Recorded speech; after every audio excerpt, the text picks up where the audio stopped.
Tapos na yung 4, pero yung naiwan na 14, walang ganon. Kasi mula noon, nung sinusuhulan pa lang sila, tumanggi na sila. Kasi ang sabi nila sa akin, kasi nakikipag-meet lang. Kung maririnig nyo yung mga recorded conversations, ang sabi lang sa kanila, mag-meet lang tayo. Hindi naman kailangan pumayag ka, magpirma ka, basta mag-meet lang tayo, ganon. So ang sinasabi ng 14, Sir, alam naman namin yung purpose, bakit sila nakikipag-meet. So bakit pa kami makikipag-meet? So straightforward sila. From the very beginning, ayaw na nila yung ganong mga suhulan, no? Pero tatanungin natin ang Office of the Ombudsman, which is the authority to settle the issue.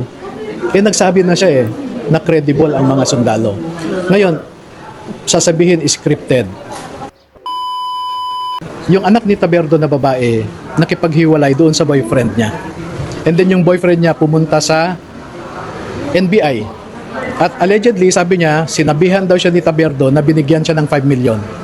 And nilabas yon noong nag-conduct ng Blue Ribbon Committee hearing ang Marcoleta Blue Ribbon, no? Nilabas nila yon na binayaran daw ng 5 million ang mga sundalo. Doon mismo, bakit NBI ang nag-o-offer kay Taberdo ng pera para bumaliktad? No? So parte si Matibag sa political operation na ito. Ngayong umaga ng Sabado, nandito pa rin kayo sa Restaurant. Well, I don't lose sleep over it, no? Alam ko na kasi dati na nilipat sila. At ipinaliwanag naman nila sa akin yung rason nila. And very personal, sabi ko nga, yung rason nila. And remember that nag-awol sila, umalis sila sa serbisyo dahil sa pamilya. Yun ang rason nila. So ngayon, pamilya rin ang rason nila. No? And ayoko namang pigilan sila. Kasi matured naman na sila, may sarili silang pag-iisip. Pero binigyan ko naman sila ng isang brotherly advice. Not just a brotherly advice, but a big brother advice to them. At alam ko yung pipirmahan nila. Kasi sinabi na nila sa akin yun. Sabi ko, bahala kayo. Kasi I'm telling you, whatever you will say later on will not affect us. Attorney, hanggang sa ngayon, meron bang nagme-message pa rin sa inyo? Gaya kahapon yung present mo na there's a temptation na you think that's an offer. Until now, meron bang parang nagsasabi na, sorry attorney, na nagawa namin mag-recant, bumaliktad? Hindi, tapos na yung 4, pero yung naiwan na 14, walang ganon. Kasi mula noon, nung sinusuhulan pa lang sila, tumanggi na sila. Kasi ang sabi nila sa akin, kasi nakikipag-meet lang. Kung maririnig nyo yung mga recorded conversations, ang sabi lang sa kanila, mag-meet lang tayo. Hindi naman kailangan pumayag ka, magpirma ka, basta mag-meet lang tayo, ganon. So ang sinasabi ng 14, Sir, alam naman namin yung purpose, bakit sila nakikipag-meet. So bakit pa kami makikipag-meet? So straightforward sila. From the very beginning, ayaw na nila yung ganong mga suhulan, no? Pero itong 4, nagsabi na sa akin. And tinarget ang 4 na ito dahil ang ginawa sa kanila, maraming mga mga nasa Intel community. I don't know their identities, but the way they behave, mga operatiba, no?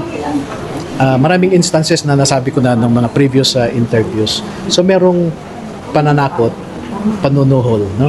At may intriga. So sinisiraan nila yung isang kasamahan nila na ang sabi, si Johnny Buduan daw ay secretly nabigyan ko ng 3 condominium units at saka 2 sasakyan.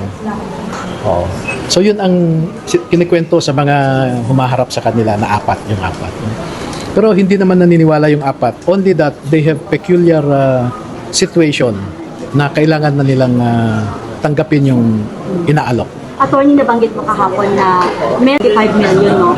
Na isa sa complainant. I mean, mayroong nag-alok na mag-recant pa yung ilan sa mga member ng court na isa sa mga complainant.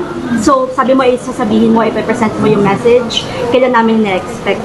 Yes. Attorney, and yung bukod pa dun sa mga inalok din na mag-recant. Yes. May mga text messages na sila, recording. So ipe-present namin yan pag mag-press con para mas malinaw We go direct to the point later on. No? When are we expecting na mag-press con po tayo? Initially, inisip ko today sana eh. Pero because of what happened yesterday and now, what's happening now, I had to cancel it. But we should do it very soon. No? Attorney, walang nag-reach out sa inyo kasi nabanggit niyo kahapon yung official ng, one of the official from PNP na isa sa mga Well, ang nabanggit ko kahapon, yung effort na manuhol, no? Involve ang dalawang retired PNP generals na dating nag-head sila sa CIDG. So, yun yung mga clues. Pero ngayon, may mga active na policemen na naging security personnel din kay Saldico. Katulad ng binanggit ko, si Police Master Sergeant Johnny Calleja, no?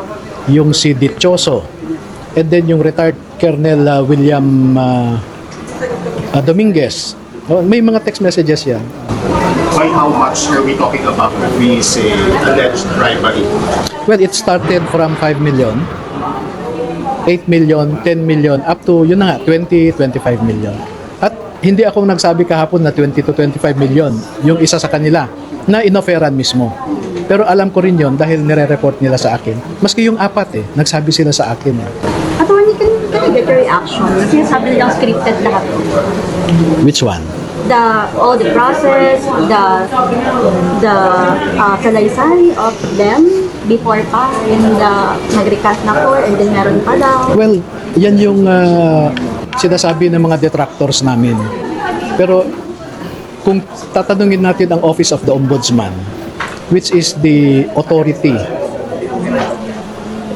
to settle the issue, nagsabi na siya na credible ang mga sundalo. Ngayon, sasabihin scripted. Alam nyo ba ang ginawa ng mga abogado ng ombudsman? Yung winok through sila.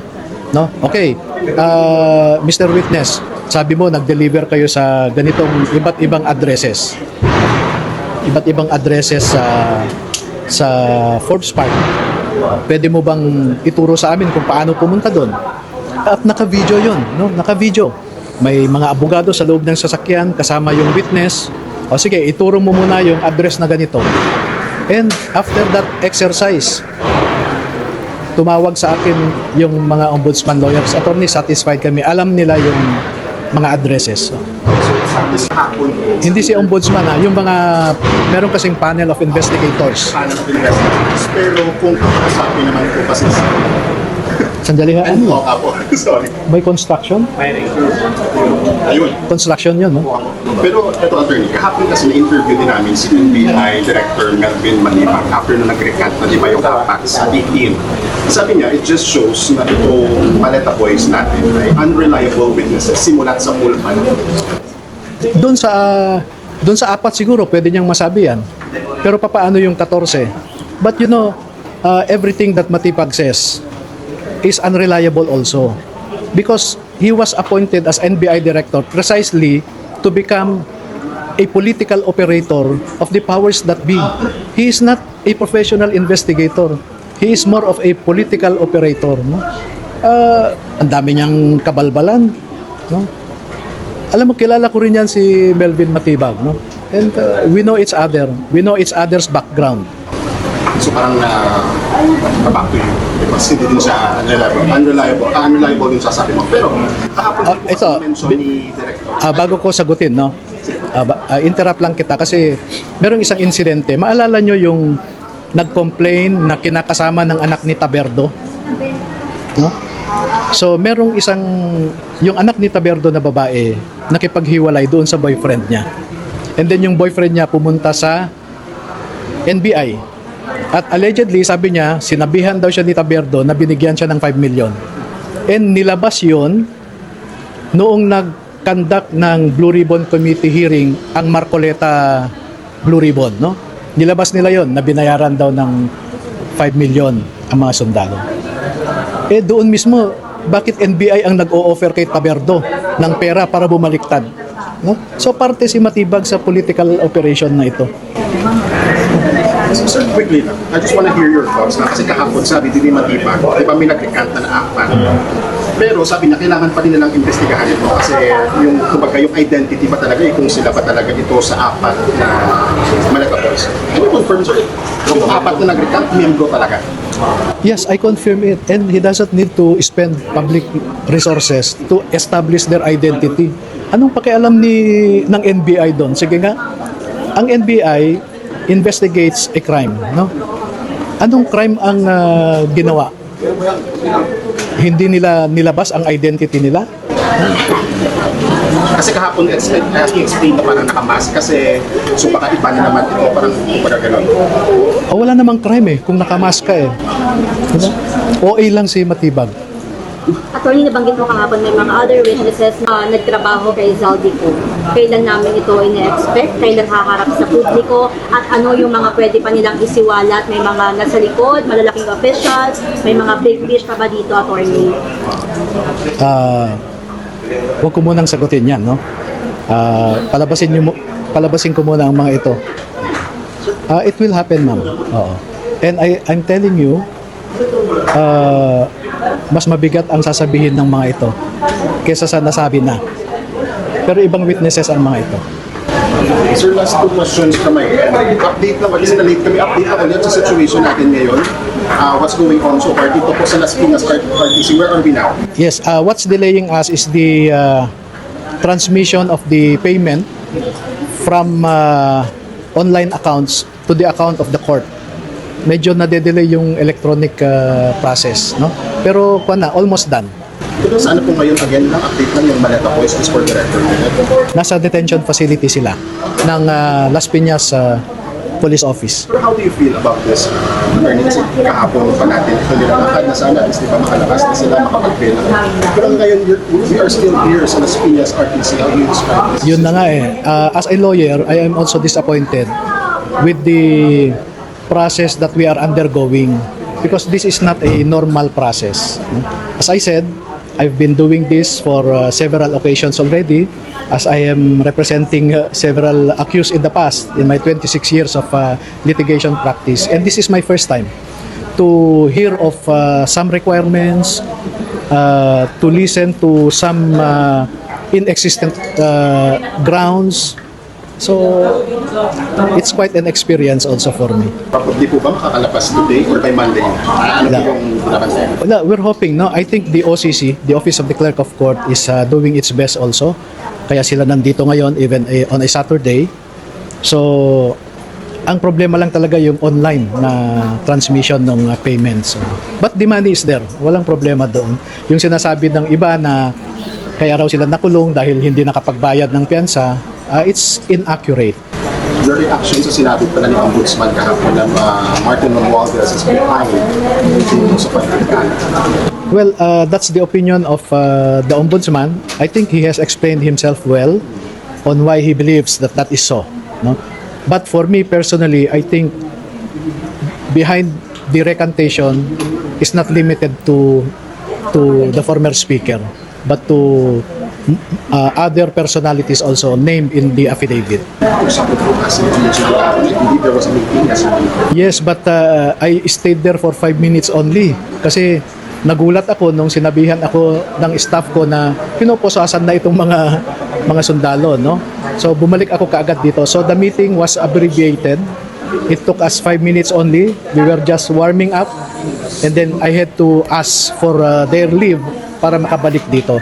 But we set a date for the next meeting to continue the process. Okay, the purpose of that meeting was for the Ombudsman to elicit or receive information from me or even evidence from me regarding the circumstances that led to the recantation.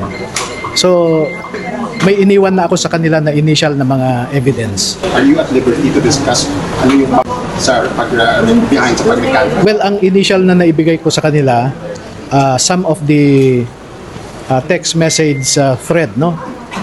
Between doon sa nagsusuhol at saka dito sa mga sundalo. Para malinaw lang po ulit, I believe you mentioned this, sino po yung mga behind sa pag-recant? Yung obvious dito na sinasabi nila sa akin is isang Lynn Gutierrez, isang Nico de Los Angeles, no? Personally, sinabi sa akin yan nung kinausap nung mga ito. And a lot more, no? Who are they, attorney? Dalin and Danico. Well, they are supposed to be under the direction of someone they call Boss B. And I know who this Boss B is. Isang media operator ito. Media operator, si Boss B as in boy. Yes. Attorney, yun pong sinasabi na hindi daw po makakalabas ng pagka-week. What's the process po ba after posting bail kasi Saturday po? Marirelease sila. Once we get the order withdrawing or recalling the warrant of arrest, and there is a part in that release order directing the PNP of Las Piñas to release unless they are held for some other reasons. Ganun yun. So, wala naman ng iba. Nakabail na kami sa iba. Attorney, last na on my end. Ano yung reaction ng sampo sa mga nakapilit ngayon sa custodial facility after nilang mapusasan? And kagabi, sumisigaw pa sila na laban. Oo. That's, you cannot dampen their spirit, no? Ito, decided sila na ito para sa pamilya, para sa bayan eh. And pagka ganun ang pananaw nila para sa pamilya, para sa bayan ito, I think you cannot buy them out, no? Meron kasing iba na para sa pamilya lang. Pero pag dinagdagan mo yun ng para sa bayan ito, that is a very powerful sentiment, no? Kaya maraming namatay para sa ating bayan eh. You have our national heroes. Nagbuwis sila ng buhay para sa bayan. And that is a very strong sentiment. Attorney, hanggang ngayon ba, meron pa, maliban po doon sa 4, meron pa bang iba na mga inaalok sa kasalukuyan? Sa ngayon, tumigil na. Tumigil na. Pero, the night, may deadline nga eh. May text pa nga dito yung nag-aalok. Pwede ba namin makita, attorney? Kaya nung pagpapakita mo sa amin dun sa text na may temptation. Nandito yung kwan eh. Sandali ha. Makikita nyo dito yung deadline eh. Hanapin ko lang dito yung deadline ha.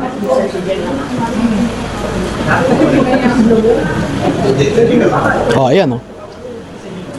Pwede ba namin Ganun sa Oo. Attorney? Yan oh. Nagtanong kung pwede na kayo by 7 p.m. or 8 p.m. top sabi no? Pwede pa show, attorney. Ang date niyan Kunin na Ayan, lang natin attorney mamaya. August 6.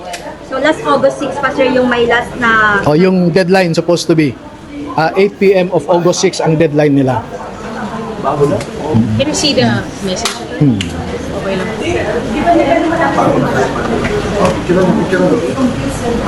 Sorry. Wait lang ha, picture lang ha. Sir, ano yung pinapertain nung offer? Is it, ano sir, million ba yung usapan Ito. natin dito? Ito. Tingnan nyo ito. Hanggang ngayong gabi na lang ang chance, no? Ngayon hanggang gabi na lang kayo ng chance para mag-recant. Ng August 6 para tanggapin nila yung offer, no? Ito yung offer eh. Magkano naman po in-offer, Attorney? May kwan kasi ito, sharing eh. May share yung nakikinegotiate, may share yung tatanggap, no? Sir, for the record, sino yung nag-alok na to, sir? Pwede ba natin pangalanan? Ibibigay namin lahat ito sa press con, no? Pero hanapin ko yung ito. So makita kasi pinapasakay nila yung kwan eh, nagte-text. Ayan. Copy sir, salamat. Magkano daw ibigay nila sir? So 8, no? Ayan. 8 meaning 8 million. Oo. Each, sir, each. 8 million each No. from the Attorney, para po sa 40. Oh, yun ang ino-offer dito sa kwan lang, sa ka-text niya.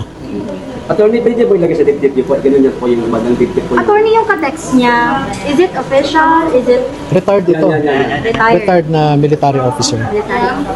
Salamat po, Attorney. No. So, pag nag-usap kami ni Ombudsman, I would like to ask him about his pronouncement that those who are doing this may be liable for obstruction of justice, no?